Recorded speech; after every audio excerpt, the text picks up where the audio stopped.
इधर देश की राजधानी दिल्ली में आयोजित एक इवेंट में उत्तर प्रदेश के मुख्यमंत्री योगी आदित्यनाथ ने कहा कि अयोध्या में राम मंदिर का शिलान्यास, मंदिर निर्माण और हाल ही में प्रधानमंत्री मोदी द्वारा धर्म ध्वज फहराना उनके जीवन के सबसे महत्वपूर्ण क्षणों में शामिल है।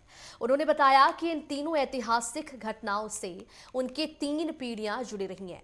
योगी ने दावा किया है कि भाजपा 2027 में उत्तर प्रदेश विधानसभा चुनाव फिर से जीतकर लौटेगी और समिट में उन्होंने ये भी कहा कि वे उत्तर प्रदेश जैसे बड़े राज्य में सबसे लंबे समय तक सेवा करने वाले पहले मुख्यमंत्री बनने की दिशा में आगे बढ़ रहे हैं। क्या कुछ वो कह रहे हैं, आप भी सुनिए। मेरे जीवन का महत्वपूर्ण पल था जब 500 वर्षों के बाद अयोध्या में श्री राम जन्मभूमि मंदिर निर्माण के कार्यक्रम की आधारशिला आदरणीय प्रधानमंत्री जी के कर कमलों से रखी गई।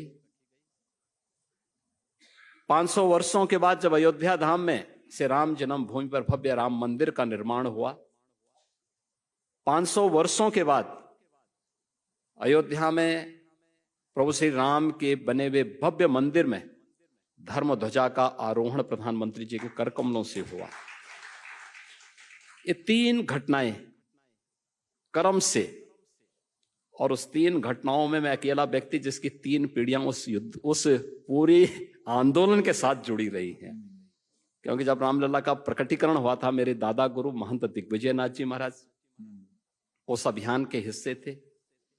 श्री राम जन्मभूमि मुक्त यज्ञ समिति के नाते मेरे पूज्य गुरुदेव महंत अवेद्यनाथ जी महाराज उस आंदोलन को लीड कर रहे थे और मुख्यमंत्री के रूप में वो सेवा और उस सेवा को प्रभु के चरणों में समर्पित करने का सौभाग्य मुझे प्राप्त हुआ है।